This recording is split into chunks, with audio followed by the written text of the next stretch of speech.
26 ஆண்டுகளுக்கு முன் துவங்கப்பட்டு பல்வேறு சமூக பணிகளை முன்னெடுத்து வரும் ரவுண்ட் டேபிள் இந்தியா அமைப்பினர் நவம்பர் 11ஆம் தேதி முதல் 17ஆம் தேதி வரை ரவுண்ட் டேபிள் வாரமாக கடைபிடித்து பல்வேறு சமூக பணிகளை முன்னெடுத்து வருகின்றது. நாடு முழுவதும் பல்வேறு சமூக சேவைகளை செய்து வருகின்ற ரவுண்ட் டேபிள் இந்தியா அமைப்பு நவம்பர் 11ஆம் தேதி முதல் 17ஆம் தேதி வரை ரவுண்ட் டேபிள் வாரமாக கடைபிடித்து வருகின்றது.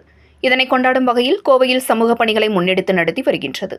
கடந்த 26 ஆண்டுகளுக்கு முன் துவங்கப்பட்ட இந்த இயக்கம் இந்தியா முழுவதும் உள்ள 3782 பள்ளிகளில் 485 கோடி மதிப்பீட்டில் 9272 வகுப்பறைகளை கட்டியுள்ளது. இதன் மூலமாக கோடிக்கணக்கிலான மாணவ மாணவியர்கள் பயனடைந்துள்ளனர்.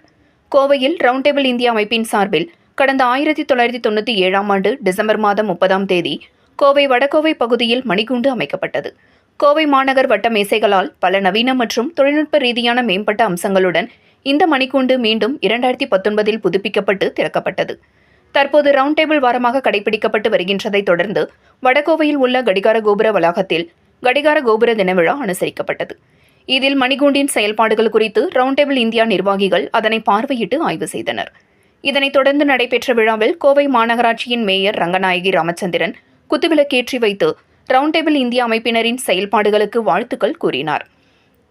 இதனைத் தொடர்ந்து ரவுண்ட் டேபிள் இந்தியா அமைப்பின் ஏரியா தலைவர் Raglan Sekar, area chairperson Aishwarya Gupta, city சேர்மன்கள் அருண், சுபாஷ், நவீன், ராகவ், லக்ஷ்மிகாந்த் ஆகியோர் கூறுகையில், ரவுண்ட் டேபிள் இந்தியா வாரத்தின் ஒரு பகுதியாக இந்த வாரம் முழுவதும் பல்வேறு சமூக பணிகளை முன்னெடுத்து வருகின்றதாகவும், மாநகர் பகுதிகளில் மரக்கன்றுகள் நடுவது, மாணவ மாணவியர்களுக்கான அறிவியல் கண்காட்சிகளை பள்ளியில் நடத்துவது, மாற்றுத்திறனாளிகளுக்கு சுமார் 250 செயற்கை கால்கள் வழங்குவது உள்ளிட்ட பல்வேறு பணிகளை முன்னெடுத்து வருகின்றதாக கூறினார். மேலும் ரவுண்ட் டேபிள் இந்தியா மற்றும் லேடிஸ் சர்க்கிள் இந்தியா என்பது 18 வயது முதல் 40 வயது வரையிலான இளைஞர்களின் தனித்துவமான சங்கமாக உள்ளது. தங்களின் சமூக பொறுப்பை முன்னெடுக்கும் வகையில் நாடு முழுவதும் 350க்கும் மேற்பட்ட கிளைகளுடன் செயல்பட்டு வருகின்றது என்றனர். மேலும் லேடிஸ் சர்க்கிள் அமைப்பானது இந்தியா முழுவதும் 200க்கும் மேற்பட்ட கிளைகளுடன் செயல்பட்டு மக்களுக்கான சேவையை வழங்கி வருகின்றது என்றார்.